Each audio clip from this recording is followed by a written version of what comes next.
ఏపీలో కూటమి విజయంతో పేదలందరికీ పథకాలు చేరువవుతాయన్నాయి. ఇక మొదటి వరకు తమకు వ్యతిరేకంగా తన పేదలకు పథకాలు అందకుండా చేసిన వైసీపీకి ప్రజలు బుద్ధి చెప్పడంతో ఇప్పుడు బాధితులకు న్యాయం జరుగుతోంది.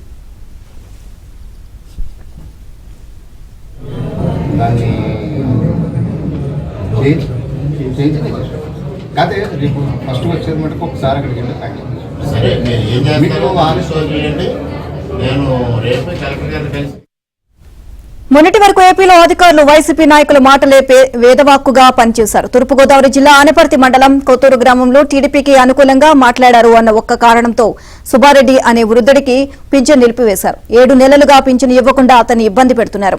ఈ విషయం ఆలస్యంగా వెలుగు చూడడంతో ఎమ్మెల్యేగా గెలుపొందిన బీజేపీ అభ్యర్థి నల్లమిల్లి రామకృష్ణారెడ్డి ఆగ్రహాన్ని వ్యక్తం చేశారు. పింఛన్ను పునరుద్దరించాలి అంటూ బాధితుడితో కలిసి ఎంపీడీఓ కార్యాలయంలో వినతి పత్రం ఇచ్చారు. ఇక మాజీ ఎమ్మెల్యే సత్తి సూర్యనారాయణ రెడ్డి కక్ష సాధింపు చర్యల్లో భాగంగానే వృద్ధుడికి పింఛన్ రాకుండా చేశారు అని అధికారులపై చర్యలు తీసుకోవాలని నల్లమిల్లి డిమాండ్ చేశారు.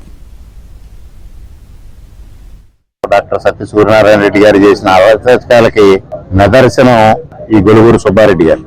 ఈ గొలుగూరు సుబ్బారెడ్డి గారు చేసిన తప్పిదం ఏంటంటే, తెలుగుదేశం పార్టీ ప్రచార కార్యక్రమం కొత్తూరు గ్రామంలో నిర్వహిస్తా ఉంటే ఆయన మద్దతుగా మాట్లాడినందుకు 7 నెలల క్రితం ఈయన వృద్ధాప్య పెన్షన్ ని అనధికారికంగా వెల్ఫేర్ అసిస్టెంట్ అక్కడ గ్రామ సచివాలయ సెక్రటరీ కలిపి నిలుపుదల చేయడం జరిగింది.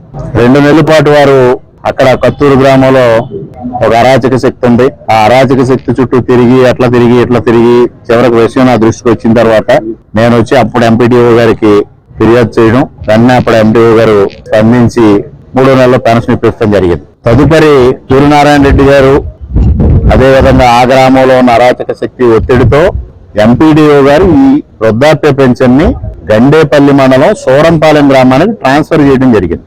మరి ఇవాళ మరలా ఆయన తీసుకొచ్చింది, ఆయన వినతి ఇచ్చాం. తప్పనిసరిగా ఆయన పెన్షన్ ఆయనకి రావాలి. ప్లస్ ఎవరైతే తప్పు చేసిన ఎంపీడీఓ ఉన్నారో ఆ అధికారి శిక్షింపబడాలి.